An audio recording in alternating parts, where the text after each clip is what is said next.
जय राधा माधव कुंज बिहारी गोपी जन वल्लभ गिरिवरधारी।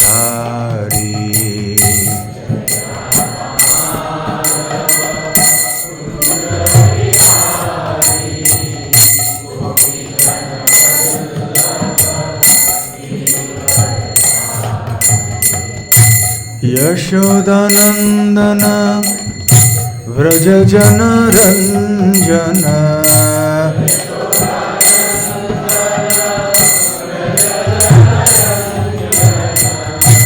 यशोदानंदन व्रज जन रंजन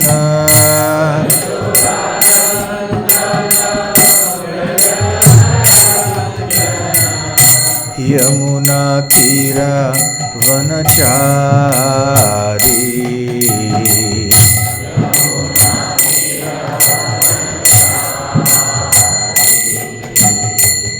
यमुना तीरा वनचारी।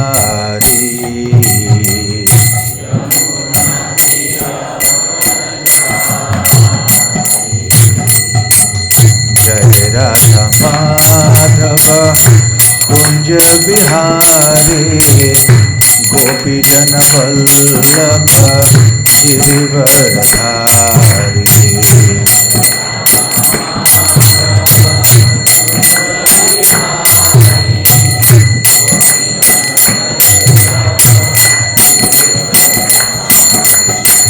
जय राधा माधव कुंज बिहारी गोपी जन वल्लभ गिरिवरधारी।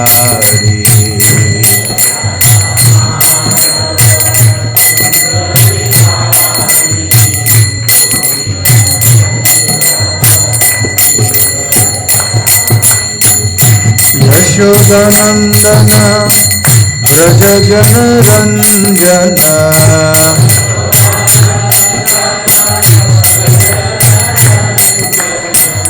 यशोदानंदन व्रज जन रंजन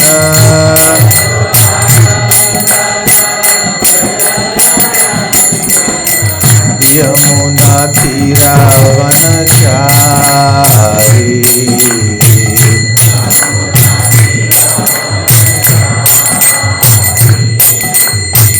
यमुना तीरा वनचारी।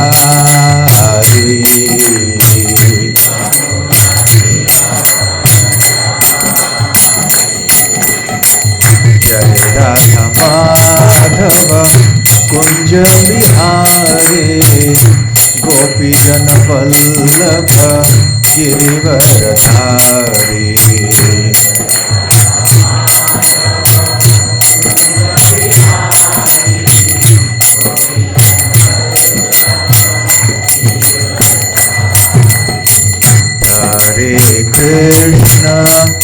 हरे कृष्ण कृष्ण कृष्ण हरे हरे हरे राम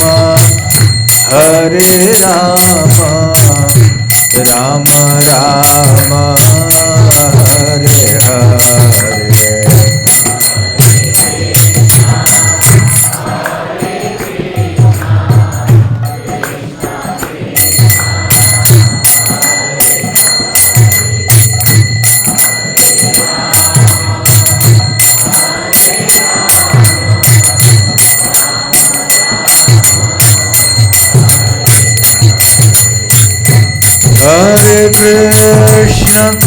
हरे Krishna Krishna Krishna Hare Hare Hare Ram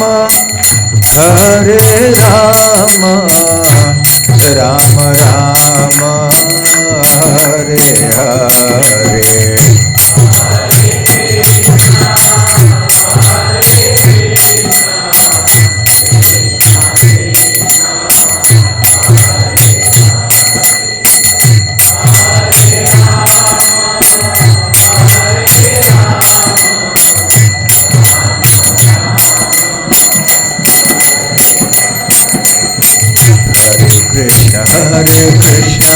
Krishna Krishna Hare Hare Hare Rama Rama Rama Hare Hare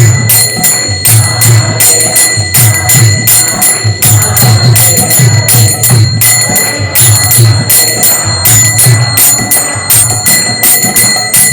Krishna Krishna Krishna Hare Hare Hare Ram Ram Ram Hare Hare Hare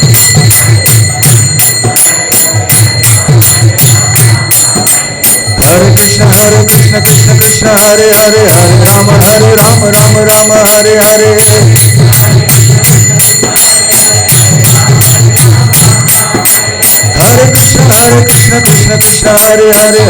Hare Ram Ram Hare Hare Hare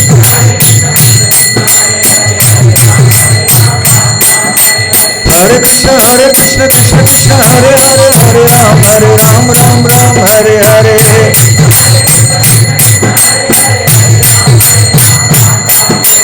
Hare Krishna Krishna Krishna Hare Hare Hare Ram Ram Hare Hare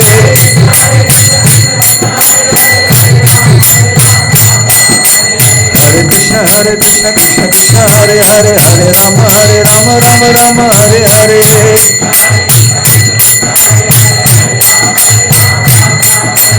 Hare Krishna Krishna Hare Hare Hare Ram Ram Hare Hare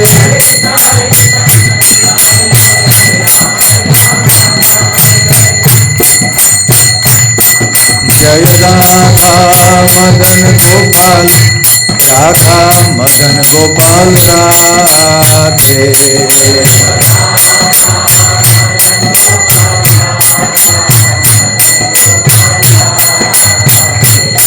Jai Gauranithai Jaya Gauranithai Jaya Gauranithai Jaya Gauranithai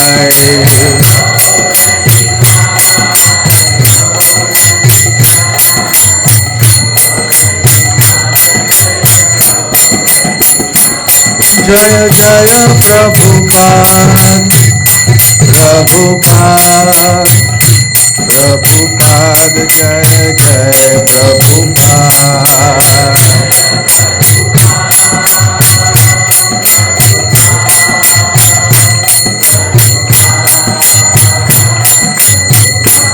Jai Gaura Hari Bol Hari Bol Hari Bol Nitya Gaura Hari Bol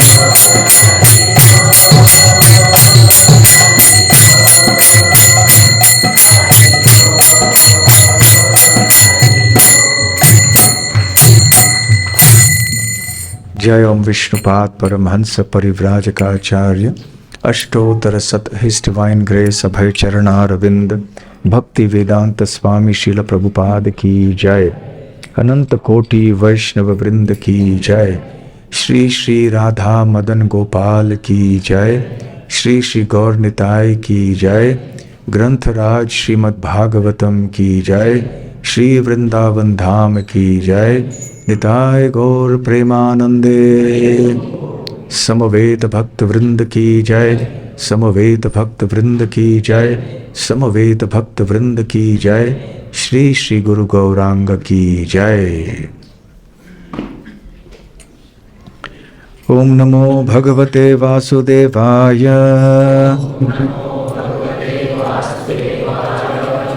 ओम नमो भगवते वासुदेवाय ओम नमो भगवते वासुदेवाय नारायणं नमस्कृत्य नरं चैव नरोत्तमं देवीं सरस्वतीं व्यासं ततो जयमुदीरयेत् नष्टप्रायेषु भद्रेषु नित्यं भागवत सेवया भगवत्युत्तम श्लोके भक्तिर्भवति नैष्ठिकी।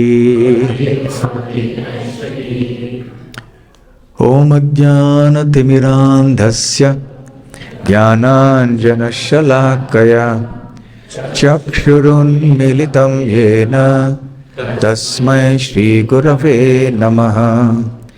श्रीचैतन्यमनोभीष्टं स्थापितं येन भूतले स्वयं रूप ददाति स्वपदान्तिकम्।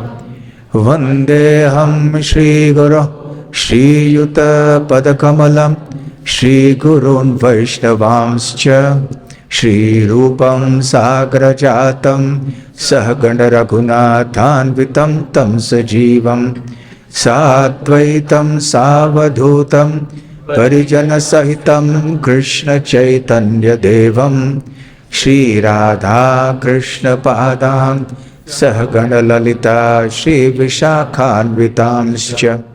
नमो ॐ विष्णुपादाय कृष्णप्रेष्ठाय भूतले श्रीमते भक्तिवेदान्त स्वामिनिति नामिने। नमस्ते सारस्वते देवे गौरवाणी प्रचारिणे निर्विशेष शून्यवादी पाश्चात्य देशतारिणे। मूकं करोति वाचालं पंगुं लंघायते गिरिं यत्कृपातमहं वन्दे श्रीगुरून् दीनतारणम्। वाञ्छाकल्पतरुभ्यश्च कृपा सिन्धुभ्येव च पतितानां पावनेभ्यो वैष्णवेभ्यो नमो नमः। नमो महावदान्याय कृष्णप्रेमप्रदायते कृष्णाय कृष्णचैतन्य नाम्ने गौरद्विषे नमः। पञ्चतत्त्वात्मकं कृष्णं भक्तरूपस्वरूपकं भक्तावतारं भक्ताख्यं नमामि भक्तशक्तिकम्। आराध्यो भगवान् व्रजेशतनयस्तद्धाम वृन्दावनम्। रम्या काचिदुपासना व्रजवधू वर्गेण या कल्पिता। श्रीमद्भागवतं प्रमाणममलं प्रेमाप्मर्थो महान्। श्रीचैतन्यमहाप्रभोर्मतमिदं तत्रादर न परः। हे कृष्ण करुणा सिन्धो दीनबन्धो जगत्पते गोपेश गोपिका कान्त राधाकान्त नमोस्तुते। तप्त कांचन गौरांगी राधे वृंदावनेश्वरी वृषभानुसुते देवे प्रणमामि हरिप्रिये। जय श्री कृष्ण चैतन्य प्रभु नित्यानंद श्री अद्वैत गदाधर श्रीवासादि गौर भक्त वृंद। हरे कृष्णा कृष्णा कृष्णा हरे हरे हरे राम राम राम हरे हरे। हरे कृष्णा।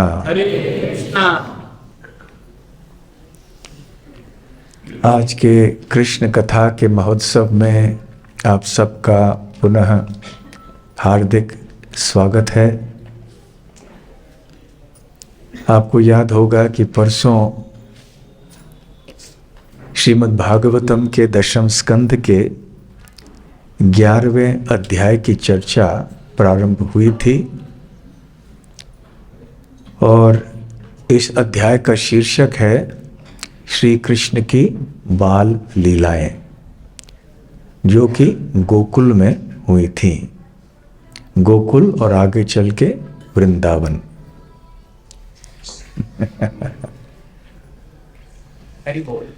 हरे कृष्ण। आज तक एक भी प्रवचन मैंने नहीं दिया है जिसमें कहीं एक का तो फोन न बजा। मैं आशा करता हूँ कौबे होबे शही दिन हमार, कब होगा वो दिन। जितने भी सूचनाएं करे, कोई ना कोई तो रहेगा हमेशा। वृंदावन में हमने ऐसे काफी गौशाला के लिए धन एकत्र किया था। उस समय गौशाला में कोई आर्थिक तंगी थी, तो मैंने कहा ठीक है, आज मेरा भागवत क्लास है तो कुछ देखेंगे। तो पहले सूचना की कि देखिए, कथा के समय जिनका फोन बजेगा उनको 500 रुपये दान देने पड़ेंगे गौशाला में। और मैंने गौशाला के भक्त को रसीद बुक के साथ में बिठाया पास में कि आप बैठो। सूचना के बावजूद कई फोन बजेंगे, मैं आश्वासन दिलाता हूँ। और वैसे ही हुआ, अच्छा खासा कलेक्शन हो गया गौशाला। तो ऐसे कोई स्कीम बनानी है, देखो शिक्षाष्टकम प्रभु,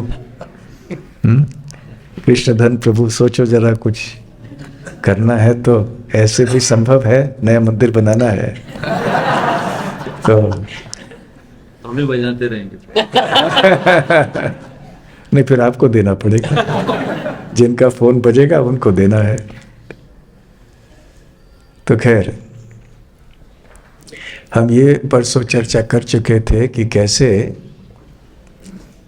नंद महाराज ने श्री कृष्ण को उखल से मुक्त कर दिया, और दामोदर लीला का ये शेष भाग था। इसके बाद सुखदेव गोस्वामी श्री कृष्ण के एक बहुत ही मधुर और महत्वपूर्ण गुण की व्याख्या कर रहे हैं, और वो है भृत्य वश्यता। भृत्य अर्थात सेवक, वश्यता अर्थात वश होना। तो श्री कृष्ण अपने भक्तों के वशीभूत हो जाते हैं, उनके वश में आ जाते हैं, उनके अधीन हो जाते हैं। ये बहुत ही एक मधुर गुण इसलिए है कि ये दिखाता है कि भगवान और उनके भक्तों के बीच में संबंध कैसा होता है। जितना भक्त चाहते हैं भगवान की सेवा करने के लिए, भगवान के शरण में आने के लिए, उतना ही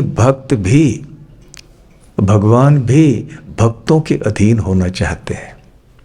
भक्ति या प्रेम एक तरफी रास्ता नहीं होता है। जब भक्त भगवान से प्रेम करता है तो उसे उसके मन में संशय नहीं होना चाहिए कि भगवान मेरी सेवा स्वीकार कर रहे हैं या नहीं, मेरी प्रार्थनाएं सुन रहे हैं या नहीं। अवश्य भगवान की ओर से तो उनके हृदय में हर एक जीव के प्रति असीमित प्रेम है, परंतु हम भूल चुके हैं भगवान को।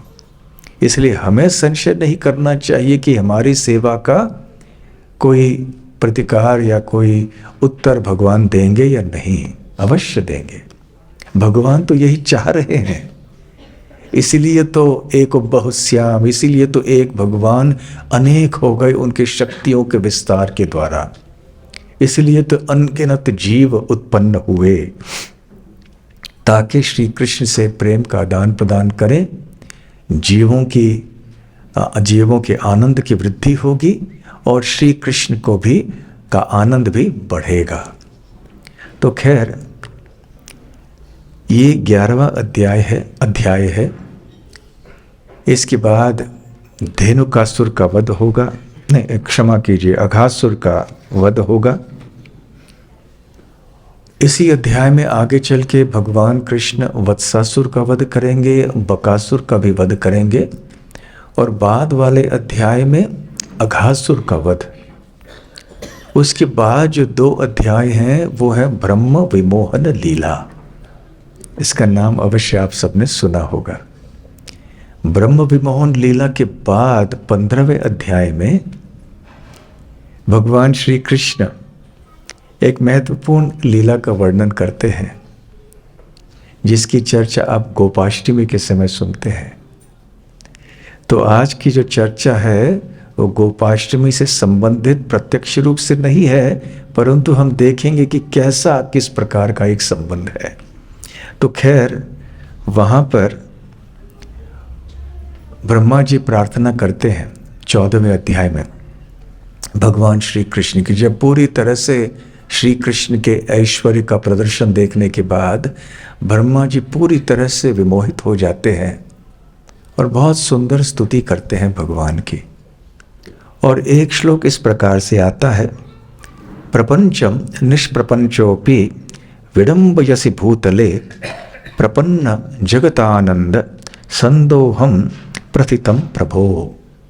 ब्रह्मा जी प्रार्थना करते हैं कि हे प्रभु, प्रपंचम निष्प्रपंचोपि, यद्यपि आप इस प्रपंच में, इस भौतिक सृष्टि में अवतीर्ण होते हैं, फिर भी निष्प्रपंचः अपि, आप भौतिक सृष्टि से परे ही रहते हैं।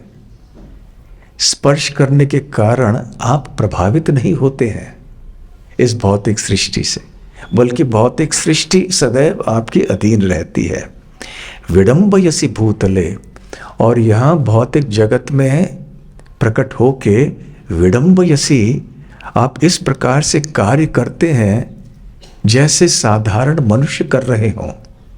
साधारण मनुष्यों की नकल आप करते हैं भूतले, इस भूतल के ऊपर। और ये सारी लीलाएं आप क्यों करते हैं? क्यों आप एक साधारण मनुष्य की तरह उठते बैठते हैं? आपका रहन सहन, खान पान ये साधारण मनुष्यों की तरह क्यों होता है?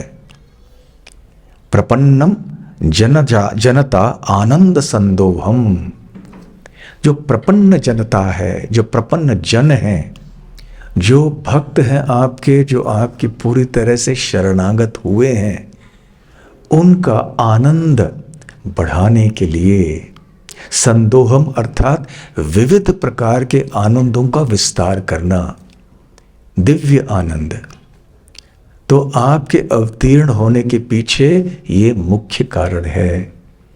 पिछली बार आपको याद होगा, अंत में संक्षेप में हम ये कह रहे थे कि कैसे भगवान के अवतार लेने के कारण कई हैं जो शास्त्रों में उल्लेखित हैं, परंतु उनमें से सबसे महत्वपूर्ण कारण ये है, प्रपन्न जनतानंद संदोहम, कि भगवान के शरणागत प्रेमी भक्तों के आनंद का विस्तार करना चाहते हैं वो।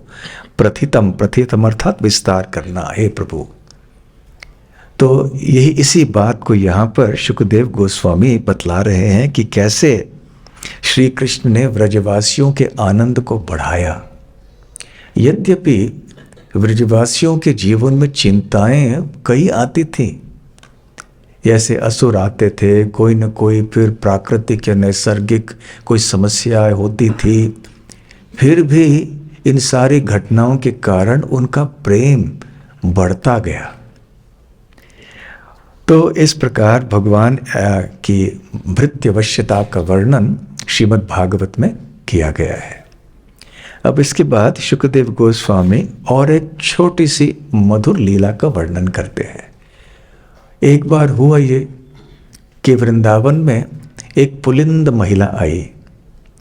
देखिए, जब हम वृंदावन के निवासियों की बात करते हैं तो हमारे मन में केवल नंद महाराज और उनके साथ में रहने वाले गोपालकों का ध्यान आता है या मन में विचार आता है, जो कि वैश्य वर्ण के थे, परंतु मधुमंगल जैसे ब्राह्मण भी थे और तरह तरह के अन्य लोग थे जो कविताएं आदि की रचना करते थे।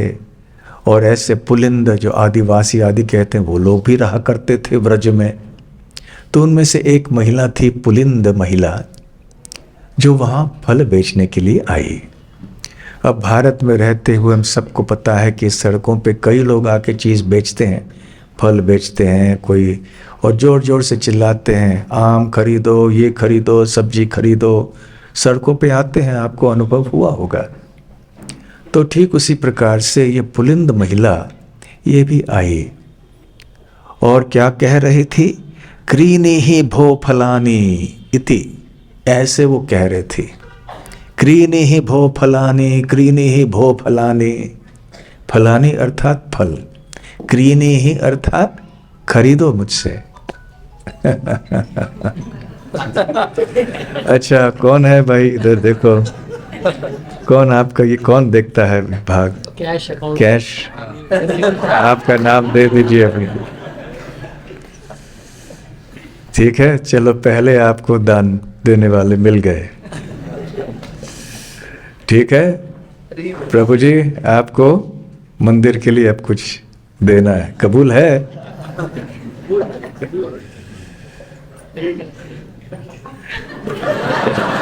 हाँ? अच्छा, रिसीट बुक भी आ गए, बुरा मत मानिए। तो खैर, क्रीनि ही भो फलानी, जैसे यहाँ लोग फल आदि सब बेचने आते हैं, तो ये महिला भी यहाँ आई थी। और ऐसे नहीं करना चाहिए। ये जो एक मर्यादा होती है ना भागवत कक्षा में बैठते हुए, मुझे याद है हम जब भक्ति वेदांत मैनर में थे तो भागवत क्लास चल रहा था, तो प्रवक्ता के बिल्कुल सामने बैठे एक व्यक्ति वो अचानक बीच में उठे और चले गए। तो प्रभुपाद शिष्य थे जो प्रवचन दे रहे थे, उनको अचानक गुस्सा आ गया। उन्होंने बुलाया वापस, उनका क्या मैंने कोई गलत कही क्या बात? तो मैं कोई अपमान हुआ क्या मेरे वचनों के? क्यों जा रहे हो उठ के ऐसे अचानक मेरे सामने बैठे हो? तो धीरे धीरे से हमारे भक्तों को भी, और जो नए लोग आते हैं, तो मर्यादा, ये शिष्टाचार होता है, उसके बारे में थोड़ी जानकारी होनी चाहिए। उठना भी है तो थोड़े पीछे की तरफ बैठना चाहिए। जिसको पता होता है कि हमें उठना है, जाना है, तो पीछे की तरफ बैठें या बाहर की तरफ बैठें। सही है ना? तो खैर, तो यहाँ शुक्रदेव गोस्वामी कहते हैं, श्रुत्वा सत्वरम अच्युतः फलार्थी धान्यम आदाय। तो कह रहे हैं कि फलार्थी श्री कृष्ण ने फल पाना चाहा। श्रुत्वा सत्वरम अच्युतः, श्रुत्वा जैसे ही इस पुलिंद महिला की वाणी को सुना कि फल खरीदो फल खरीदो, तो शीघ्र ही श्री कृष्ण वहाँ फलार्थी फल खरीदने के इच्छा से आगे बढ़े। और क्या लेके? धान्यम आदाय, अपने कर कमलों में, मुट्ठी में थोड़े धान्य लिए, अनाज के कोई धान्य लिए।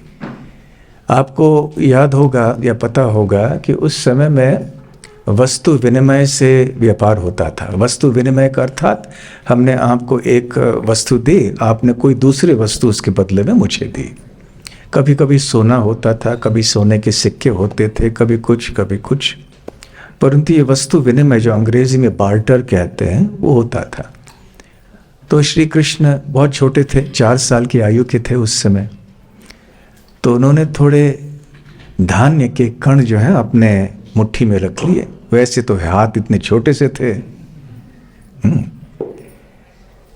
तो थोड़े धान्य हाथ में लग गए और चलते ठीक से चल भी नहीं पाते थे, हिलते हिलते गए और हाथ भी ठीक रहे नहीं, तो मुट्ठी दोनों हाथों के बीच में से ज़्यादा धान्य तो गिर पड़े। 2-3 कण रह गए और उस महिला के पास देकर ये धान्य दे दिए। तो ययौ सर्व फल प्रदाह, तो ये कौन फल खरीदने गए? जो सबको सर्व प्रकार के फल प्रदान करते हैं, वो श्री कृष्ण फल लेने गए। कितने सुंदर ढंग से शुकदेव गोस्वामी वर्णन करते हैं, फलार्थी धान्यम आदाय ययौ सर्व फल प्रदः। मानो कि उनको कोई फलों की आवश्यकता है। श्री कृष्ण को हमारे प्रेम के अतिरिक्त और किसी भी चीज़ की आवश्यकता नहीं है। वैसे प्रेम की बात भी करें तो श्री कृष्ण के भक्तों की कमी नहीं है आध्यात्मिक जगत में। श्री कृष्ण को किसी भी बात की कमी नहीं है। जब वो पत्रम पुष्पम फलम तोयम कहते हैं उस श्लोक में, यो में भक्त्या प्रयच्छति तदहम भक्त्युपहृतम अश्नामि प्रयतात्मनः, तो भगवान को कि पत्र पुष्प फल जल आदि की आवश्यकता नहीं है, परंतु भगवान को अर्पण करने से हमें लाभ बहुत मिलता है। और श्रील प्रभुपाद जी इसके बारे में आगे कुछ कहने वाले हैं। तो खैर, ये आश्चर्य की बात ये है कि जो समस्त प्रकार के फलों को प्रदान करते हैं जीवों को, वो आज फल लेने के लिए जा रहे हैं अपने कर कमलों में धान्य को साथ में लेकर। तो ये महिला जो थी, ये पीलू और अन्य फल ऐसे बेचने आई थी। तो फिर शुकदेव गोस्वामी कहते हैं, फल विक्रयिणी तस्य च्युत धान्य करद्वयम। फल विक्रयिणी तस्य, तो जो फल बेचने वाली महिला थी, तो उनके पास कृष्ण जा रहे थे। उनके क्या? च्युत धान्य। च्युत मतलब गिर पड़ना। जो धान्य उनके कर कमलों में थे वो गिर पड़े। अच्युत कृष्ण का नाम है, जिनका कभी पतन नहीं होता, जो कभी गिरते नहीं है, और वो धान्य पकड़ नहीं पाए। च्युत धान्य, अच्युत बन गए च्युत धान्य। उनके कर कमलों से धान्य भी गिर पड़ा, धान्य को भी रख नहीं पाए अपने छोटी सी मुट्ठी में। तो शुकदेव गोस्वामी ऐसे मधुर ढंग से बताते हैं, करद्वयम, दो अपने कर कमलों में से वो धान्य को भी रख नहीं पाए। फलैर आपूर यद, तो इस महिला ने ये नहीं देखा कि केवल 2 कण बचे हैं धान्य के। उस महिला ने क्या किया, जितने फल कृष्ण बाल कृष्ण के कर कमलों में आ सकते थे भर भर के दिए। आपूर यद फलैः। और श्रील विश्वनाथ चक्रवर्ती ठाकुर कहते हैं कि भगवान के ऐश्वर्य शक्ति से वो बहुत बड़ी संख्या में फल साथ में ले पाए। वैसे बहुत कुछ वो कर सकते हैं, असीमित उनकी शक्ति है। जो धान्य ठीक से रोक के नहीं रख पाए, वो इतने सारे फलों को उन्होंने ले लिया। जितने भी टोकरी में फल थे वो सारे आ गए श्री कृष्ण के छोटे छोटे हाथों में, कर कमलों में। तो ये भगवान की ऐश्वर्य शक्ति काम कर रही थी।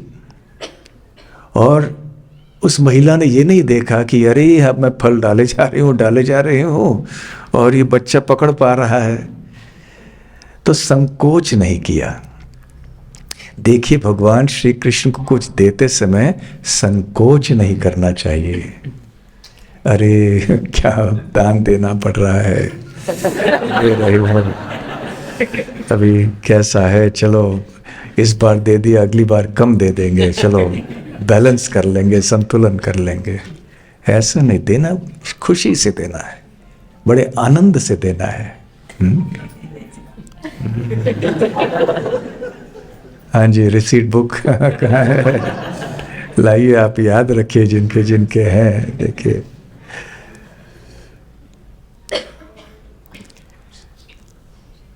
तो इस महिला की विशेषता ये थी कि श्री कृष्ण से इतनी आकर्षित हुई, इतनी प्रभावित हुई, और इतने स्नेह से, इतने प्रेम से उन्होंने खुले दिल से भगवान श्री कृष्ण को अपनी फल इतनी थी, अपनी टोकरी खाली कर दी। ये नहीं सोचा कि आज मैं धन क्या कमाऊंगी, आज मैं खाऊंगी क्या, सब कुछ मेरे जीविका का साधन तो यही है, और ये बेच के मैं कुछ परिवार के लिए अनाज ले आऊंगी। लेकिन ये बच्चे ने कुछ लाए, 2 कण अनाज लाए हैं। ऐसे संकोच नहीं किया इस महिला ने, पूरा का पूरा दे दिया। और फिर क्या हुआ? चमत्कार, अहो चमत्कार, अहो आश्चर्यम। हुआ क्या? जब उस महिला ने नीचे अपनी टोकरी में देखा तो क्या देखा? रत्न ही फल भांडम अपूरी च। फल भांडम अर्थात जिस पात्र में, जिस टोकरी में उस महिला ने फल रखे थे, वो रत्नों से अपूरी च, रत्नों से, हीरों से, सोना आदि से भर गया था। तो श्री कृष्ण को उस महिला ने क्या दिया था? बताइए आप। फल दिए थे? क्या दिया था? हाँ, प्रेम दिया था, अपना स्नेह उन फलों के द्वारा दिया था।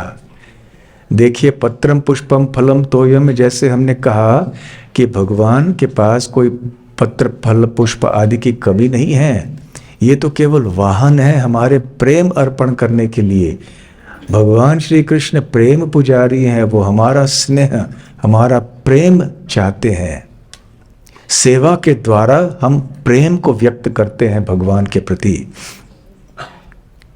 तो इसलिए जिस भाव से उस महिला ने भगवान श्री कृष्ण को बड़े आनंद से, खुशी से, स्वेच्छा से ये फल दिए, उससे भगवान श्री कृष्ण प्रभावित हुए और इतने ऋणी बन गए कि उन्होंने इतना कुछ दे दिया उस महिला को। देखिए भगवान श्री कृष्ण का एक ये गुण है, चैतन्य चरितामृत में कहा गया है, ईश्वर गुण भक्तिर न लय अपराध, भक्तिर अल्प सेवा आत्म पर्यंत प्रसाद। तो भगवान श्री कृष्ण किसी का अपराध स्वीकार नहीं करते हैं। किसी ने अपराध भी कर लिया तो उसको मानते नहीं है, परंतु यदि किसी ने उनकी सेवा की, अल्प सेवा आत्म पर्यंत प्रसाद, जब कोई व्यक्ति, कोई भक्त उनकी थोड़ी भी सेवा करता है तो भगवान इतने ऋणी हो जाते हैं, यहाँ तक इतने ऋणी हो जाते हैं कि अपने आप को भी समर्पित कर देते हैं, बेच डालते हैं उस भक्त के प्रति। ये भगवान का गुण है। तो इस महिला ने केवल थोड़े फल दिए थे, परंतु उस फल के देने में जो एक प्रेम की भावना उसके अंदर थी, उससे श्री कृष्ण इतने प्रभावित हुए। और ये भी बताया जाता है श्रीला विश्वनाथ चक्रवर्ती ठाकुर के द्वारा कि उस महिला को केवल रत्न, सोना, चांदी वगैरह नहीं मिला, वो तो मिला ही, परंतु उससे एक और बढ़िया अनमोल भेंट मिला उनको, और वो क्या था? कृष्ण प्रेम। भगवान श्री कृष्ण ने ये कृष्ण प्रेम का भेंट दे दिया। तो जब हम इसी भावना से भगवान की सेवा करते हैं तो भगवान भी हमें बहुत बड़ी भेंट देते हैं। इसलिए कृष्ण भावनामृत कहते हैं। भावना, प्रभुपाद जी ने कृष्ण कॉन्शियसनेस शब्द का प्रयोग किया, कॉन्शियस, तो ताकि हम, हमारी चेतना में वो भावना रहे। हिंदी में इसको अनुवाद करते हैं कृष्ण भावनामृत। वो भाव होना चाहिए, वो भावना होनी चाहिए भगवान को प्रसन्न करने के लिए। तो यहाँ पर श्रील प्रभुपाद जी कहते हैं कि यदि भगवान को कोई पत्र, पुष्प, फल, जल आदि अर्पण करता है तो भगवान तुरंत उसको स्वीकार करते हैं, परंतु शर्त एक ही है। वो शर्त क्या है? कि हमें इन चीज़ों को प्रेम से अर्पण करना चाहिए। आगे श्रील प्रभुपाद जी तात्पर्य में कहते हैं कि यदि किसी व्यक्ति के हृदय में घमंड है, अहंकार है कि देखो मैंने कृष्ण के लिए इतना कुछ दिया है, मैंने इतना दान दिया है इत्यादि, तो फिर प्रभुपाद कहते हैं उस व्यक्ति का दान श्री कृष्ण स्वीकार नहीं करते हैं। बहुत बड़ी बात हुई ना। और प्रभुपाद आगे कहते हैं कि इस घटना से, इस लीला से सबसे बड़ी सीख जो हमें मिलती है वो ये है कि जब बहुत ही प्रेम से हम श्री कृष्ण को कोई वस्तु प्रदान करते हैं तो भगवान श्री कृष्ण उस सेवा का आदान प्रदान जो है वो कोटि कोटि गुना अधिक करते हैं भौतिक और आध्यात्मिक दृष्टि से। तो और मूल सिद्धांत है कि ये प्रेम का आदान प्रदान है, श्रील प्रभुपाद जी कहते हैं। और एक प्रवचन में इसी संबंध में श्रील प्रभुपाद कहते हैं कि भगवान श्री कृष्ण को कुछ देखकर, कुछ देकर आपका नुकसान कभी भी नहीं होगा।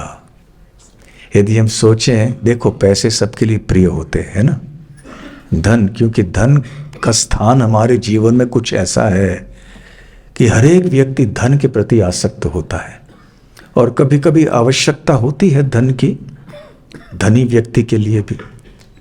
परंतु यदि हमने ऐसे इतने भाव से हम धन को भी हमने यदि भगवान को दिया तो फिर हमारे लिए किसी भी चीज़ की कमी नहीं होगी। प्रभुपाद कहते हैं बड़े प्रेम से हमारे आय जो है, हमारी जो आमदनी है, उसमें से थोड़ा हिस्सा भगवान को देना चाहिए, बड़े खुशी से देना चाहिए, ऐसा प्रभुपाद जी कहते हैं। भगवान की किसी चीज़ की आवश्यकता नहीं है। और एक उदाहरण देते हैं प्रभुपाद जी कि जब कोई व्यक्ति अपने चेहरे को अलंकृत या सुशोभित करके किसी आईने के सामने खड़ा होता है तो उसका प्रतिबिंब भी ऐसे अलंकृत दिखाई पड़ता है। चेहरे के ऊपर भी प्रतिबिंब में अलंकार दिखाई पड़ेंगे। क्यों? क्योंकि व्यक्ति ने ऐसे अलंकारों को स्वीकार किया है। ठीक उसी प्रकार से हम श्री कृष्ण के प्रतिबिंब की तरह हैं। यदि हमने श्री कृष्ण को हमारे ऐश्वर्य प्रदान कर दिए, थोड़े बहुत जो भी हमारे पास हैं, तो भगवान श्री कृष्ण बहुत प्रसन्न होंगे और हमारा जीवन धन्य हो जाएगा। तो इस प्रकार से इस बहुत ही छोटी परंतु सुंदर लीला का वर्णन यहाँ प्रभुपाद जी कहते हैं। एक बार तो श्रील प्रभुपाद जी ने इस लीला के ऊपर एक पूरा प्रवचन दिया था और कई कहानियाँ उन्होंने बताई थी इस संदर्भ में। खैर हमारे पास इतना समय इस समय नहीं है। तो आगे शुकदेव गोस्वामी और एक प्रसंग का वर्णन करते हैं कि श्री कृष्ण, बलराम और जो ग्वाल बाल थे वो गए थे सरित तिर गतम कृष्णम भग्नार्जुन अतः वयत।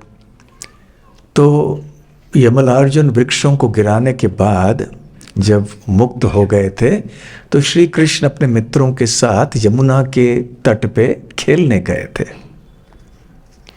और शुकदेव गोस्वामी इस प्रसंग का उल्लेख इसलिए करते हैं कि वो दिखाना चाहते हैं कि माता यशोदा का स्थान कितना ऊंचा है।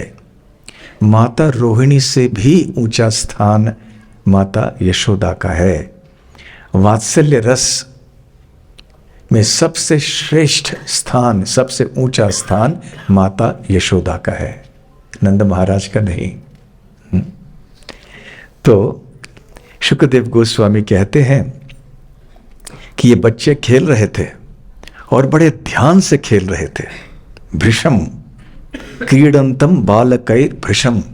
जब बच्चे खेलते हैं तो पूरी तरह से मग्न होकर खेलते हैं। आपने देखा होगा, हम सब ने अपने बचपन में अनुभव किया होगा। तो खैर ये बच्चों का स्वभाव है। आपको याद होगा हमने वो श्लोक कहा था, विडम्ब यसी। ये बड़ी विडंबना है, भगवान श्री कृष्ण यहाँ आके मनुष्य समाज की नकल करते हैं। वो ऐसे एक साधारण बच्चे की तरह खेलते हैं, क्रीड़ा करते हैं अन्य बच्चों के साथ में। तो ये बड़े मन को भ्रमित करने वाली बात है। इसलिए तो लोग श्री कृष्ण को समझते नहीं हैं। श्री कृष्ण को समझ पाएंगे हम केवल भक्तों के संग में। वैसे भज गोविंदम में शंकराचार्य जी ने कहा है ना, बालस्तावत क्रीड़ासक्तः तरुणस्तावत तरुणीसक्तः वृद्धस्तावत चिंतासक्तः परोपि ब्रह्मणे कोपी न सकतः। कि बाल्यावस्था में व्यक्ति क्रीड़ा, बच्चा जो है वो खेल क्रीड़ा से आसक्त होता है। तरुण अवस्था में तरुण तरुणी के प्रति आसक्त होता है। वृद्ध अवस्था में व्यक्ति चिंता से आसक्त होता है, चिंता करते बैठता है व्यक्ति। जैसे जैसे आयु बढ़ती जाती है तो ऐसे सारा जीवन बीत जाता है।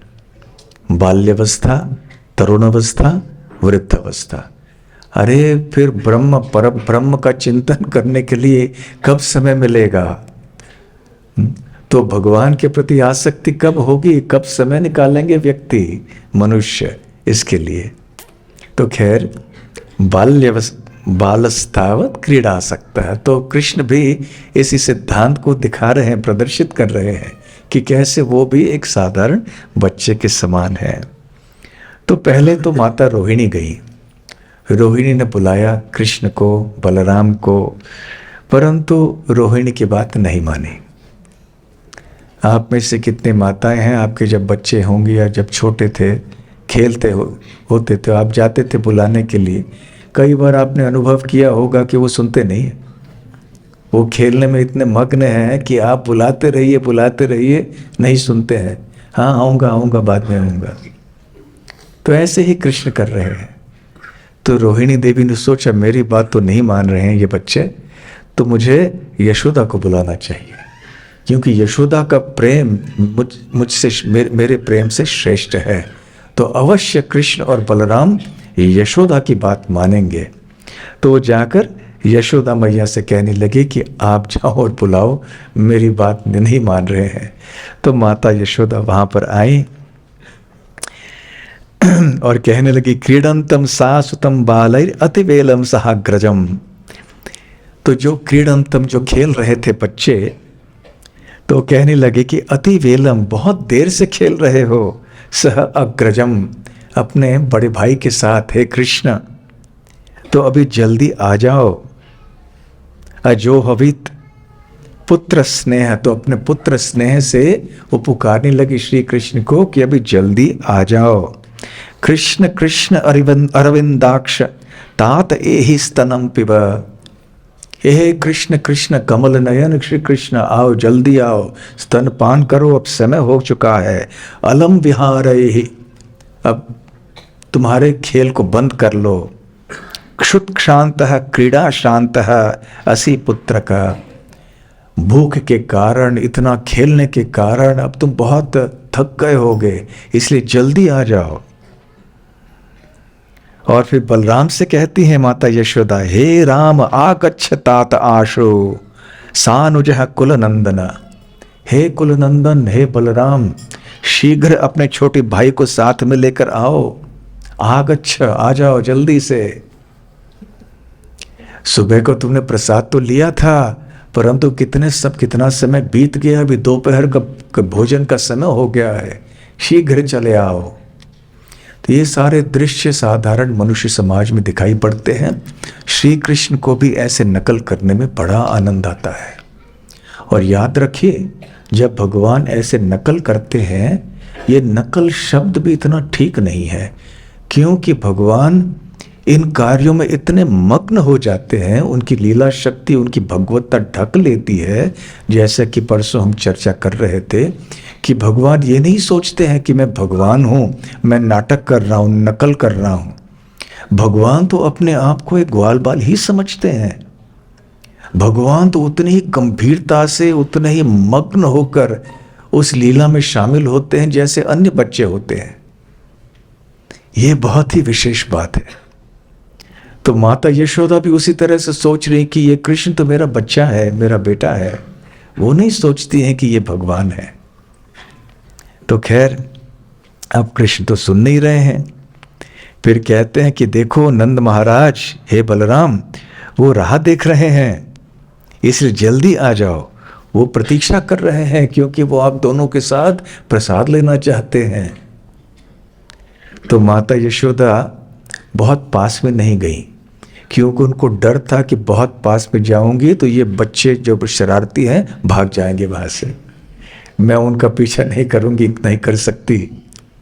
दामोदर लीला में माता यशोदा को पता चला कि कृष्ण कितनी तेज भाग सकते हैं। माता यशोदा ने बहुत पीछा किया था। उनका शरीर थोड़ा भारी था, इतना दौड़ना भी उनके लिए आसान नहीं था। तो वो चाहती थी कि अब ये दोनों बच्चे जो बहुत चंचल हैं कहीं भाग न जाएं, तो दूर से ही बुला रही थी माता यशोदा और कहने लगी कि अरे कृष्ण देखो, दिन भर खेलने के बाद तुम्हारे शरीर पर कितनी धूल बैठ गई है, चलो आ जाओ, अभी स्नान कर लो, नए वस्त्र पहन लो, और आज तुम्हारा जन्मदिन है। जन्माष्टमी की तिथि थी उस दिन, तो आज तुम्हारा जन्मदिन है, इसलिए आ जाओ, चलो ब्राह्मणों को गोदान करना है। तो अब जब माता यशोदा ने ऐसे कई तर्क प्रस्तुत किए, कई कारण दिए कृष्ण को वापस आने के लिए। जब माता यशोदा ने देखा कि कोई भी तर्क काम नहीं कर रहा है, तो उन्होंने और एक तर्क किया कि चलो कम से कम दान तो दे दो, वहां ब्राह्मण राह देख रहे हैं, तुम्हारे जन्मदिन पर गोदान कर लो, चलो आ जाओ। फिर भी नहीं मान रहे थे। तो माता यशोदा ने श्री कृष्ण के हृदय में प्रतियोगिता की भावना जागृत करने के लिए कहा कि देखो, तुम्हारे जितने भी मित्र हैं उनके माताएं भी उनको बुला रही हैं, वो भी अभी स्नान करके तैयार हो रहे हैं, तुम पीछे रह जाओगे, इसलिए आ जाओ, जल्दी आ जाओ।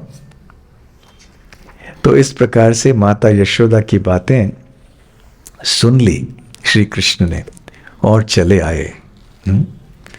तो यही माता यशोदा है जिन्होंने अपने प्रेम के द्वारा, रस्सी से नहीं, प्रेम से श्री कृष्ण को उखल से बांधा था। परीक्षित महाराज शुकदेव गोस्वामी से कहते हैं श्रीमद् भागवतम में, नंदः किम अकरोत् ब्रह्मन् श्रेय एव महोदयम यशोदा च महाभागा पपौ यस्य स्तनम हरि। नंदः किम अकरोत् ब्रह्मन्, हे शुकदेव गोस्वामी, नंद महाराज ने कौन सी तपस्याएं की होंगी, कौन से पुण्य आदि किए होंगे, और माता यशोदा, यशोदा च महाभागा, माता यशोदा ने क्या किया होगा कि उन्होंने परम सत्य भगवान श्री कृष्ण को अपना दूध पिलाया। ये नंद महाराज और माता यशोदा का स्थान इतना श्रेष्ठ है। तो महाराज परीक्षित के मन में भी चमत्कार हो गया कि परम सत्य श्री कृष्ण को ऐसे वश में लाने की क्षमता इन दो साधारण, बाह्य दृष्टि से साधारण लोगों के पास थी। और फिर आगे चल के अब शुकदेव गोस्वामी थोड़ा विषयांतर करते हैं और एक इष्ट गोष्ठी की बात करते हैं। इष्ट गोष्ठी आप जानते हैं ना, जब इकट्ठे होते हैं भक्त किसी विषय की चर्चा करने के लिए। अब विश्वनाथ चक्रवर्ती ठाकुर कहते हैं कि नंद महाराज के बड़े भाई जिनका नाम था उपानंद, भगवान ने उनको निमित्त बनाया। भगवान चाहते थे कि गोकुल छोड़ के अभी हम वृंदावन में जाएं। वृंदावन यमुना के पश्चिमी तट पे है, गोकुल यमुना के पूर्व तट पे है। अब यमुना पार करके जाना था। तो क्योंकि श्री कृष्ण अभी वृंदावन जाना चाहते थे, तो उन्होंने सोचा अभी उपानंद को मैं निमित्त बनाता हूँ। तो जो व्रज के वरिष्ठ गोपगण थे, नंद महाराज और उपानंद इत्यादि, वो सब इकट्ठे हुए। बहुत गंभीर विषय की चर्चा हो रही थी। क्या गंभीर विषय था और कौन कौन आए? गोप वृद्धा महोपतान अनुभूय बृहद्वने नंदादोदय समागम्य व्रज कार्यम अमंत्रयन। शुकदेव गोस्वामी कहते हैं गोप वृद्धा, जो व्रजवासी गोपगण जो बहुत वृद्ध थे, महोपतान, उन्होंने जो उत्पात देखे थे व्रज के अंदर बृहद्वने, अनुभूय, अनुभव किया था उन्होंने, नंद आदय समागम्य, अब नंद महाराज के साथ सब लोग आए। आमंत्रयन, सब लोग विचार विमर्श कर रहे थे कि अभी देखो यहाँ इतने सारे असुर आदि आए हैं, इतने खतरे रहे हैं यहाँ पर, अब क्या किया जाए। तो उनमें से उपानंद थे। तत्र उपानंद नाम, उपानंद नाम के गोप थे। गोपः ज्ञान वयः अधिकः, जो आयु में भी आगे अधिक थे, बुजुर्ग थे, और ज्ञान में भी। देश कालार्थ तत्वज्ञ, देश काल पात्र के अनुसार कैसे व्यवहार करना चाहिए, कैसे बोलना चाहिए, वो अच्छी तरह से जानते थे। प्रियकृत राम कृष्ण यो हो, तो राम और कृष्ण, बलराम और कृष्ण के हित के लिए वो कहने लगे। क्या कहने लगे कि अरे यहाँ देखो अभी समय आ गया है, गोकुल के हित के लिए, हमारे प्रिय राम और कृष्ण के हित के लिए हमें गोकुल छोड़ना चाहिए, क्योंकि यहाँ पे प्रतिदिन कोई ना कोई समस्याएं होती हैं, आपत्तियां आती हैं। श्रील प्रभुपाद जी आगे तात्पर्य में कहते हैं कि प्रतिदिन दोपहर के भोजन के पहले 2-3 ऐसी कोई घटनाएं होती थी। असुर आते थे, इतने सारे असुर आते थे और श्री कृष्ण उनका वध करते थे। तो जिन असुरों का उल्लेख श्री कृष्ण और सुखदेव गोस्वामी ने किया है वो तो केवल प्रमुख असुर हैं, और बहुत सारे असुर आया करते थे ऐसे। तो सारे ब्रजवासी बहुत चिंतित थे कि अब क्या होना, क्या कैसे इस परिस्थिति को सुधारें, कैसे श्री कृष्ण और बलराम की रक्षा करें। फिर आगे उदाहरण देने लगे, वो कहने लगे कि देखो कितनी समस्याएं हुई।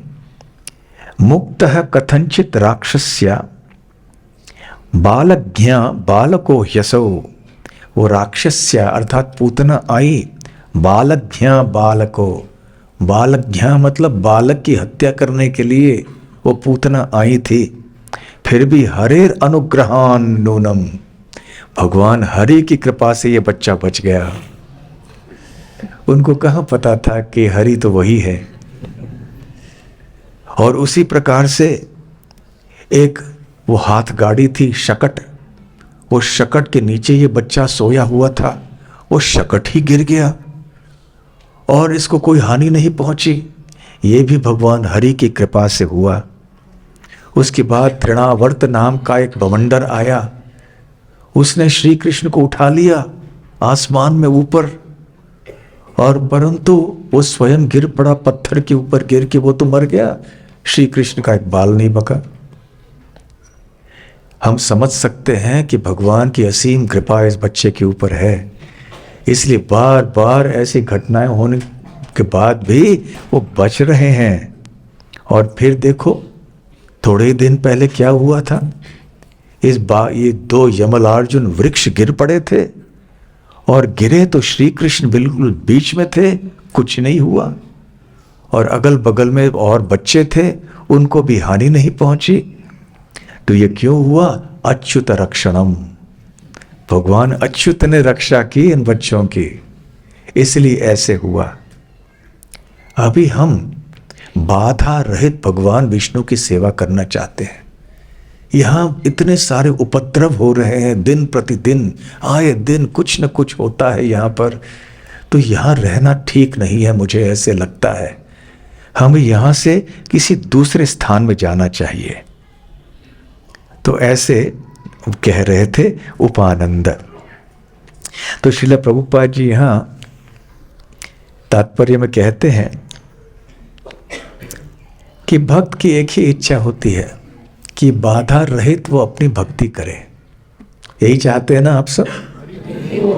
भक्ति करते रहे, कोई बीच में अड़चन नहीं आए, बस हम दिल से सेवा करते रहें जितना हो सके, कभी न कभी कोई बीच में समस्या ना आ जाए, कोई बाधा ना आ जाए।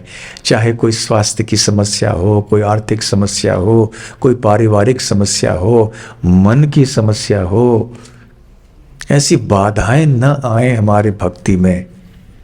बाधा रहित हम भगवान कृष्ण की भक्ति करें, यही हमारी इच्छा है।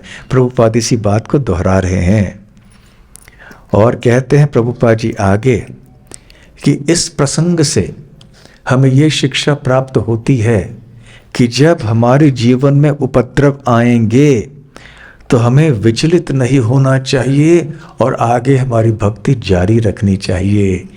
कभी कभी हमारे भक्ति में हमें प्रोत्साहन मिलता है, कभी कभी उपद्रव आते हैं। चाहे प्रोत्साहन आए या उपद्रव आए, भक्ति के रास्ते में प्रगति करना हमें छोड़ना नहीं चाहिए। जब प्रोत्साहन मिलता है या कोई हमारी प्रशंसा करता है तो हमें हमारे हृदय में अहंकार नहीं आना चाहिए। और जब कोई उपद्रव मच जाता है, समस्या आती है जीवन में, तब भी हमें सहन करना चाहिए और भगवान की भक्ति से दूर नहीं जाना चाहिए किसी भी हालत में। जो भी जीवन में हो, भूकंप आ जाए, कुछ भी हो जाए। मुझे एक याद है, एक ये सत्य घटना है, किसी भक्त ने मुझे सुनाई थी। जयपुर में आप जानते हैं राधा गोविंद देव का मंदिर है ना, तो वहाँ लोगों की एक आदत है, एक प्रथा बन चुकी है, उस नगर के बड़ी संख्या में लोग प्रतिदिन मंगल आरती के दर्शन के लिए आते हैं और फिर दर्शन के बाद ही अपने दैनिक कार्यों को प्रारंभ करते हैं, जिसको अपना दुकान में जाना है, व्यापार करना है, जो भी है। तो ये एक सज्जन थे जो प्रतिदिन इस प्रकार से आया करते थे। जब वो मंगल आरती के लिए आए थे तो उनको अचानक फोन आया कि देखिए आपका जो गोदाम है, वो व्यापारी थे तो जहाँ माल उन्होंने रखा था गोदाम में, उसमें आग लग गई है, तो अब जल्दी आ जाइए। तो तुरंत भाग गए वापस वहाँ देखने की क्या हो गया, और देखा कि सारा गोदाम जो है जल रहा है। अभी कोई गुंजाइश नहीं थी, कोई संभावना नहीं थी कुछ करने के लिए। बाल्टी पानी ले आके क्या डालेंगे जब इतनी बड़ी आग लग गई है सब जगह। हाँ, लोगों ने फोन वोन किया, लोग आ रहे थे, अग्निशामक जो वाहन है उनको बुलाने के लिए सबने फोन आदि किया और वो लोग आ गए। वो लोग भी पानी से बुझा रहे थे सब कुछ। तो ये सज्जन उस समय सीधे वापस गोविंद देव मंदिर में गए, दर्शन करके फिर आ गए। तो किसी ने पूछा आपका गोदाम जल रहा है, इतना माल है आपका व्यापार का, इतना सामान है और आप वहाँ जा रहे हैं दर्शन करने के लिए। उन्होंने कहा देखो, मैंने जब यहाँ आग की दशा देखी तो ये मुझे समझ में आया कि हमारे बस की बात नहीं है इसको रोकना। इतनी बड़ी आग है, कैसे रोक सकते थे हम। और ये अग्निशमन केंद्र के लोग तो आए हैं, वो बेचारे अपना काम कर रहे हैं। अब मैं खड़े होकर क्या करूं यहाँ पे, बाल्टी पानी डाल के से कुछ होगा नहीं। तो यहाँ जब ये लोग अपना काम कर रहे हैं, मेरा दर्शन क्यों चूक जाए। तो मैं जाऊंगा वहां पे, दर्शन करूंगा, फिर आके निपटा लेंगे क्या समस्या है, कितना नुकसान हुआ, क्या हुआ, मेरे व्यापार का क्या होगा, परिवार का क्या होगा, सोच लेंगे बाद में। सत्य घटना है। तो खैर, कहने का तात्पर्य ये है कि श्रील प्रभुपाद जी यहाँ कह रहे हैं कि किसी भी हालत में भगवान की भक्ति हमें छोड़नी नहीं चाहिए। अनेक परीक्षाएं आएंगे हमारे जीवन में, एक के बाद एक, जैसे व्रजवासियों के जीवन में भी आए, परंतु व्रजवासियों ने श्री कृष्ण से प्रेम करना बंद नहीं किया, श्री कृष्ण की सेवा नहीं की। तो अभी उपानंद कह रहे हैं कि गोकुल छोड़ के हमें जाना चाहिए। तो कहाँ जाना है, किस स्थान में जाना है।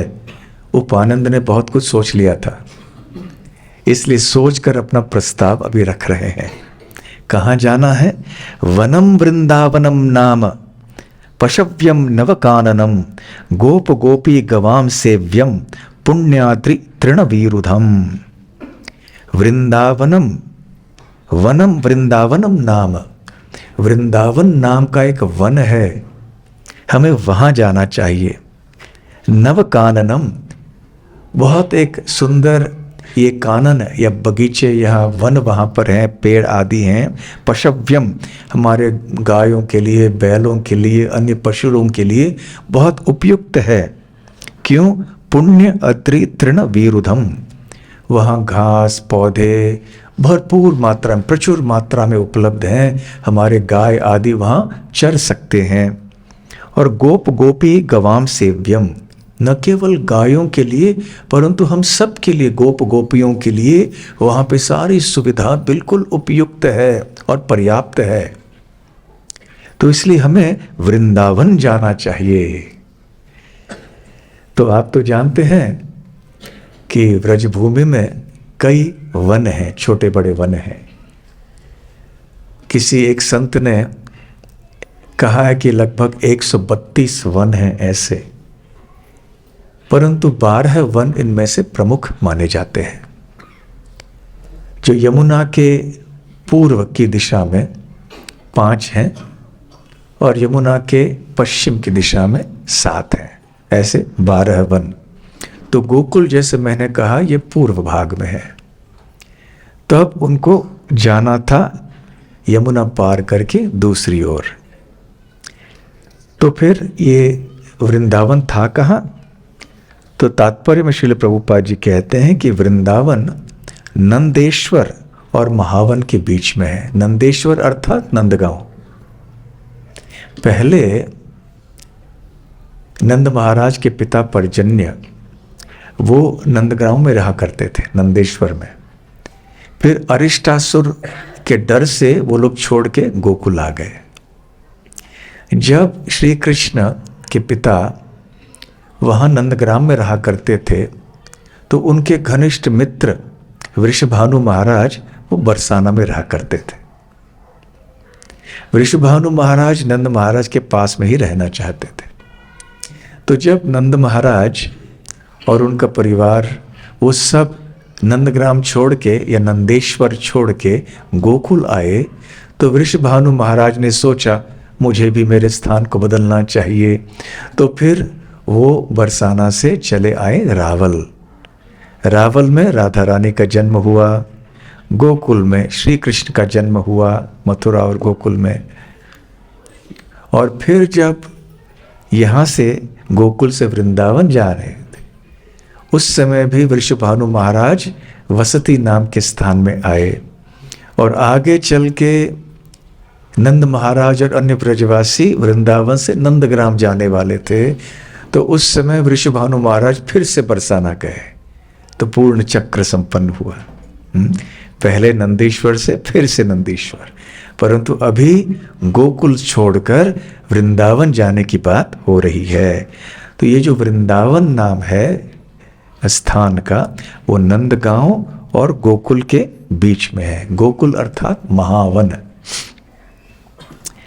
तो आज तुरंत हम निकल जाते हैं और प्रतीक्षा करने की आवश्यकता नहीं है।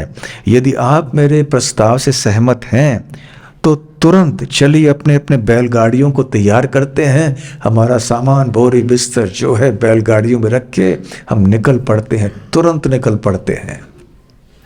देखिए जीवन कितना सरल था उन दिनों में। कहीं एक जगह से दूसरी जगह जाना है, बैलगाड़ी लाई, सब लगे चले गए। कहाँ उनके पास कोई टीवी था, कहाँ वॉशिंग मशीन थे, कहाँ फ्रिज था और पिज्ज़ा बनाने के लिए कोई ओवन, केक बनाने के लिए कहाँ थे ये सब चीज़ें उनके पास में। थोड़े बर्तन थे, थोड़े कपड़े थे, थोड़ा बहुत ये वो सब लगा दिया, रख दिए और फिर चल पड़े। तो उपानंद के उपदेश को सुनकर, सलाह को सुनकर सारे ब्रजवासी बोलने लगे साधु साधु इति वादिनः। बहुत अच्छा प्रस्ताव किया है आपने हे उपानंद, हम भी तुरंत निकलेंगे यहाँ वृंदावन से।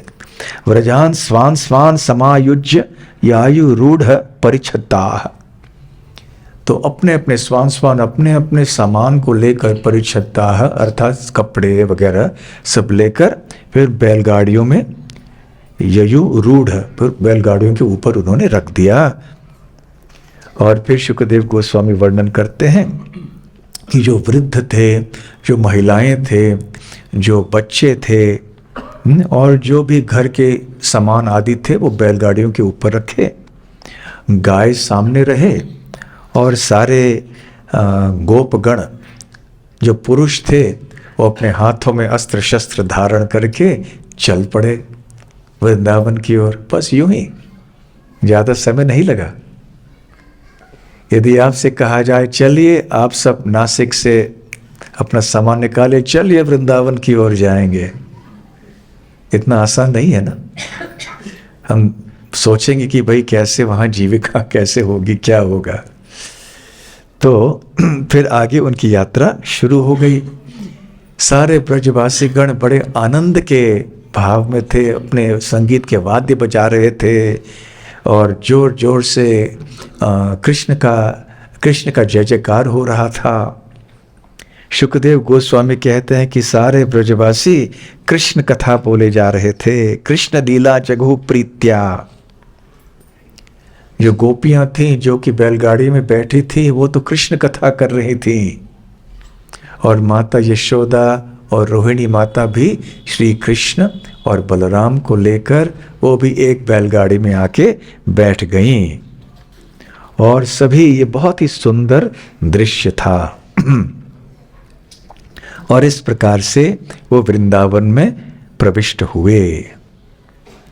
अब देखिए, गोपाल चंपू नाम के ग्रंथ में श्री राजीव गोस्वामी बताते हैं इस घटना को विस्तार में, कि उस समय तो कोई पुल या सेतु तो था नहीं, तो यमुना पार कैसे किया उन्होंने। तो जो यमुना के पूर्व तट पे वन है, उन महावन तो सबसे दक्षिण में है, तो उनको ऊपर जाना पड़ा भांडीर वन तक या भद्रवन तक। फिर वहाँ से जहाँ यमुना में पानी का जल कम था, फिर वहाँ से उन्होंने यमुना पार की।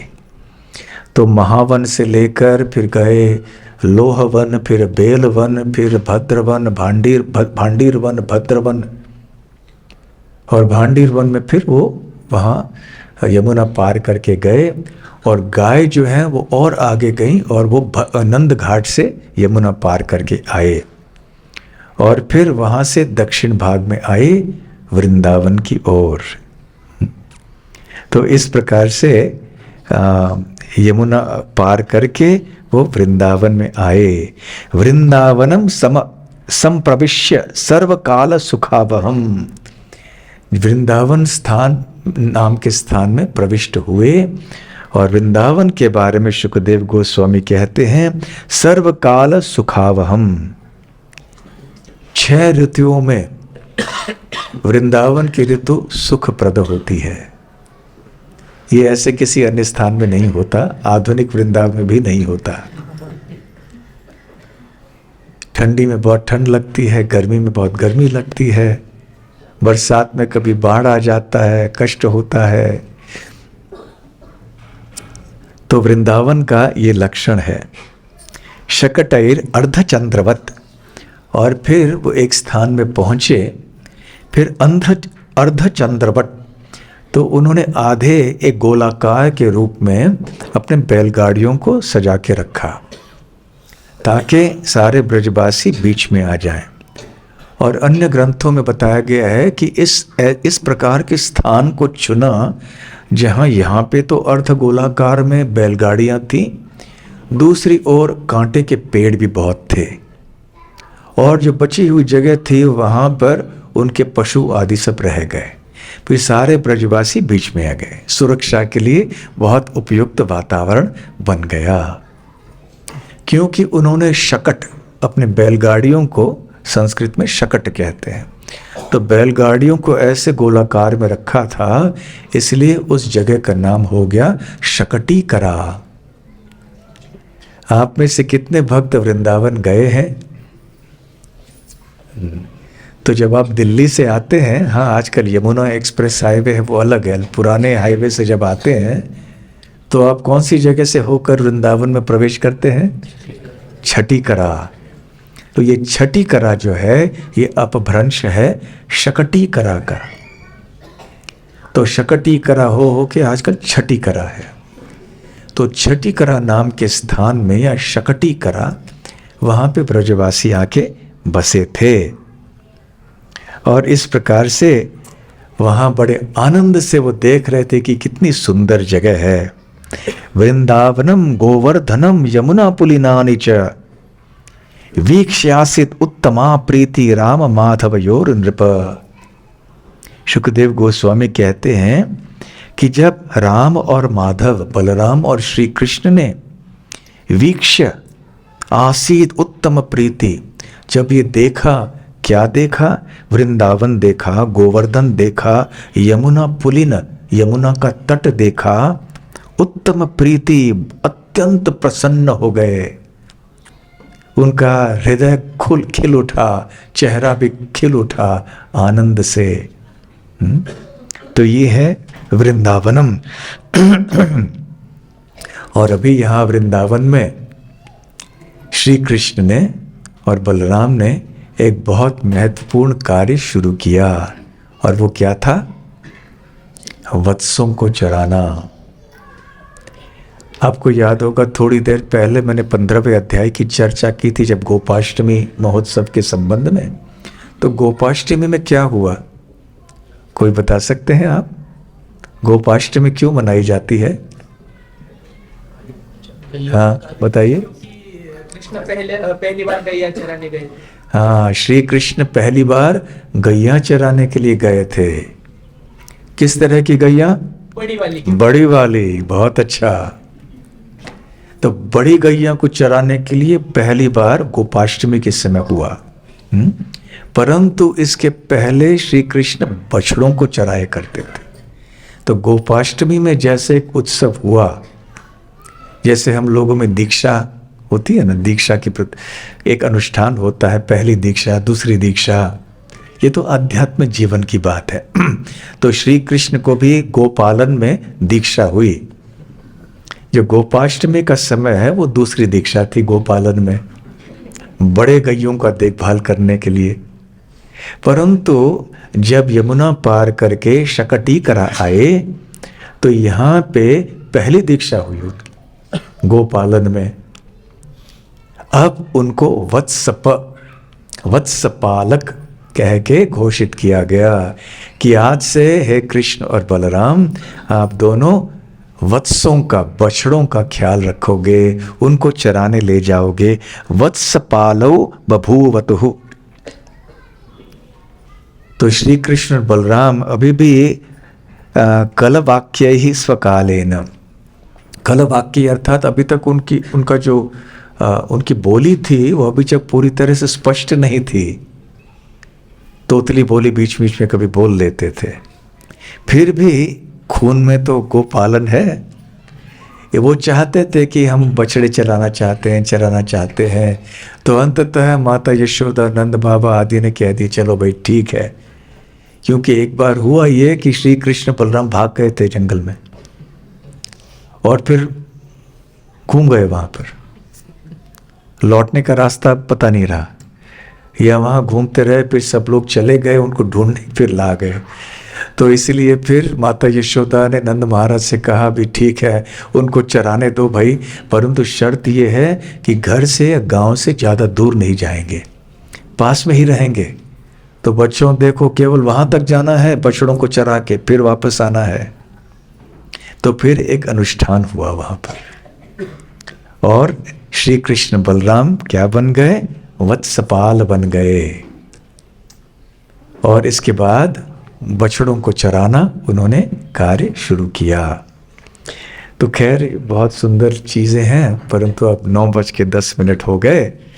तो आगे चल के बहुत सी और चीज़ें हैं इस अध्याय में कि कैसे श्री कृष्ण बछड़ों का ख्याल रखते थे, उनको चराने ले जाते थे, कैसे वन में क्रीड़ा करते थे अपने ग्वाल बाल मित्रों के साथ, और कैसे एक बार बछड़े का रूप धारण करके एक असुर आया वहाँ पर वत्स क्रीड़ा नाम के स्थान में, और श्री कृष्ण ने बड़े आसानी से उसको पकड़ लिया, पहचान लिया, उसको गोल गोल ऐसे घुमाया, उसके प्राण निकल गए शरीर से और सारे ग्वाल बाल बहुत प्रसन्न हुए। देवलोक से फूलों की वृष्टि होने लगी। आगे चल के बकासुर नाम का एक असुर आया, बतख का शरीर धारण किया, श्री कृष्ण को निगल लिया। श्री कृष्ण का शरीर इतना गर्म हो गया कि फिर वो निगल नहीं पाया, श्री कृष्ण को फिर से मुख से बाहर निकाल दिया और अपनी चोंच से, अपनी तीक्ष्ण चोंच से फिर वो आप प्रहार करने लगा श्री कृष्ण के ऊपर। तो श्री कृष्ण ने उसकी चोंच जो है आसानी से ऐसे खंडित कर दिया और इस प्रकार से दोबारा फूलों की वृष्टि होने लगी देवलोक से। तो ऐसे अनेक घटनाएं होने लगी एक के बाद एक के बाद एक। फिर वत्सासुर, बकासुर, अघासुर, फिर प्रलंबासुर, और आगे चल के फिर जब और दूसरी जगह में गए, फिर वहाँ पर धेनुकासुर का वध बलराम ने तालवन में किया इत्यादि। तो हम सोचेंगे कि कृष्ण बलराम ने इतने असुरों का वध क्यों किया? क्योंकि ऐसे कंस भेज रहा था असुरों को, और इन असुरों का वध करके श्री कृष्ण ने उनका उद्धार किया। साधारणतः हम लोग ऐसे हिंसा आदि के बारे में सुनना पसंद नहीं करते, परंतु जब श्री कृष्ण किसी की हत्या करते हैं तो उस व्यक्ति का उद्धार भी होता है। तो ऐसे शुकदेव गोस्वामी अपने मधुर ढंग से इन मधुर लीलाओं को और भी मधुर बनाते हैं। हो सकता है अगली बार जब आए तो यहाँ से आगे बात को, लीला को बढ़ाएं। हरे कृष्णा कृष्ण कृष्ण हरे हरे।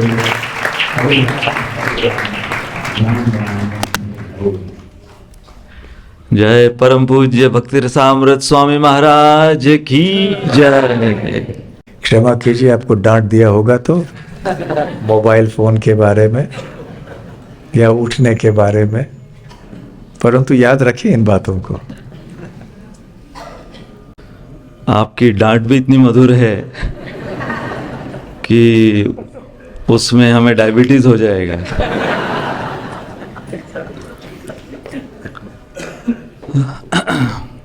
साल का अंत हो रहा है और हम देखते हैं कि जब भी साल का अंत होता है तो वो पूरे साल की जो गतिविधियां होती है हम उसका आंकलन करते हैं, हम उसका विश्लेषण करते हैं। तो ये जो 2024 ये साल अब अंत होने जाने वाला है, हम यदि हमारी कृपा का आंकलन करें, ये पूरे वर्ष भर हमें कितनी कृपा प्राप्त हुई है। ऐसे ऐसे महान दिग्गज प्रचारक भक्त संत, इनकी कृपा हमें प्राप्त हुई। लोकनाथ स्वामी महाराज, परम पूज्य राधानाथ स्वामी महाराज और आइसिंग ऑन द केक भक्ति रसामृत स्वामी महाराज।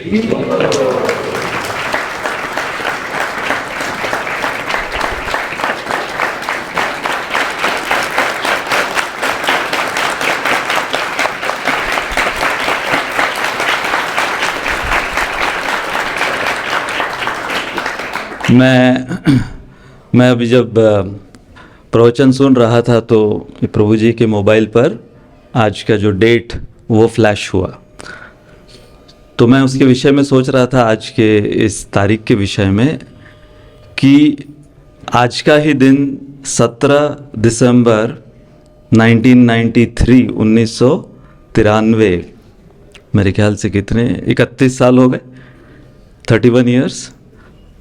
आज ही के दिन पहली दफ़ा मैं महाराज श्री से मिला था।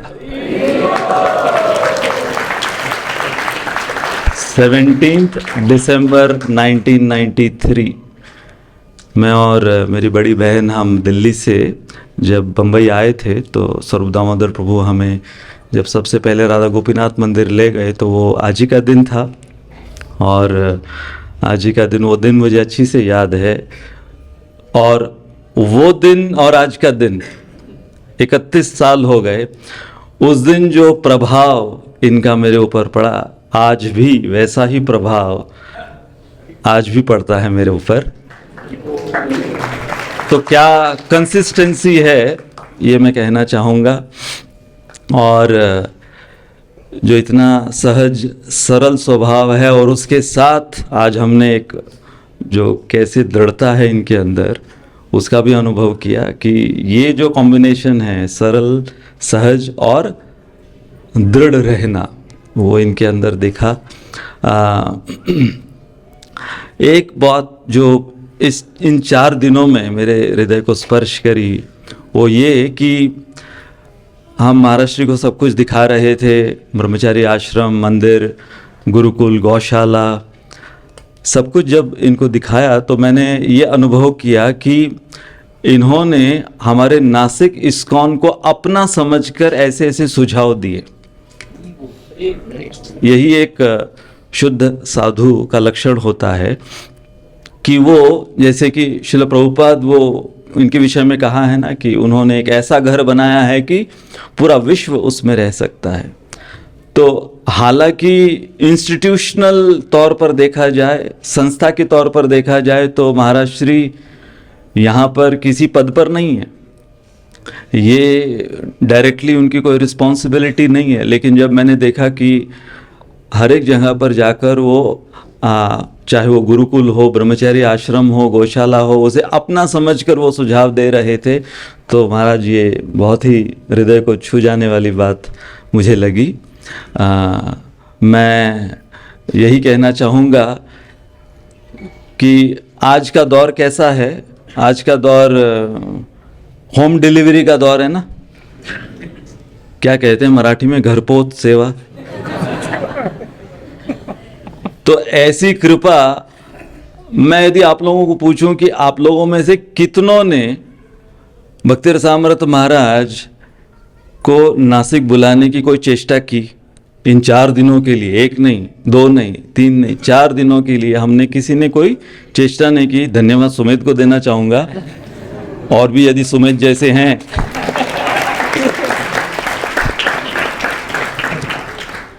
तो उसमें हमारा भला हो जाएगा और वैष्णव परिवार भी बढ़ता रहेगा।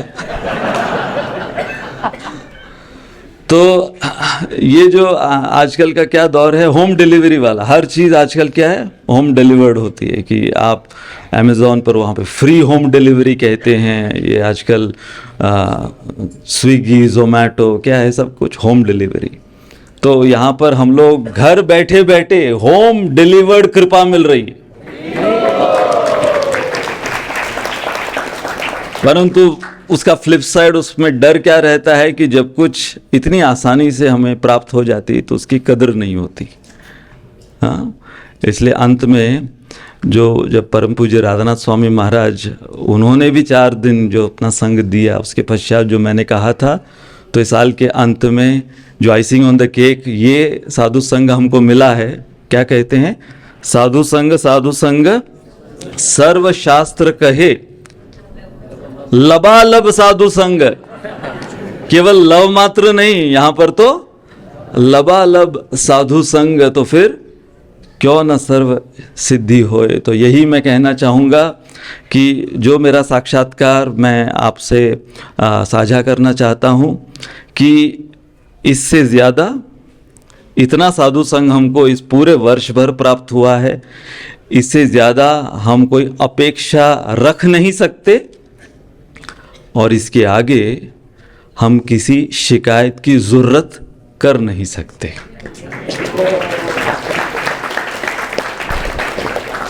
तो आइए, जैसे कि उन्होंने ये संकेत से बोल दिया है कि आगे की बहुत सी जो कथाएं, दशम स्कंद बहुत बड़ा है,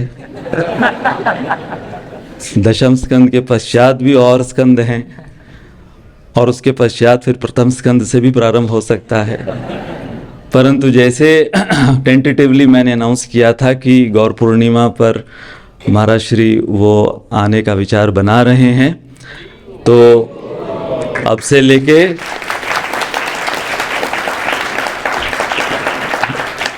गौर पूर्णिमा तक हम लौटा बाबा जैसे हम हमारी प्रार्थनाएं वो जारी रखें, ताकि ऐसे ही इनका संग हमें प्राप्त होता रहे। तो आइए, हम अब कल सुबह ये जा रहे हैं फिर से, कहाँ, बेलगाम। और मैंने क्या कहा था, हम लोग फिलहाल बेलगाम हैं, तो ये वापस लौट कर आए, हमें हमारी लगाम भी संभालने के लिए। तो उस प्रार्थना से हमारा आभार व्यक्त करते हुए जोरदार 3 बार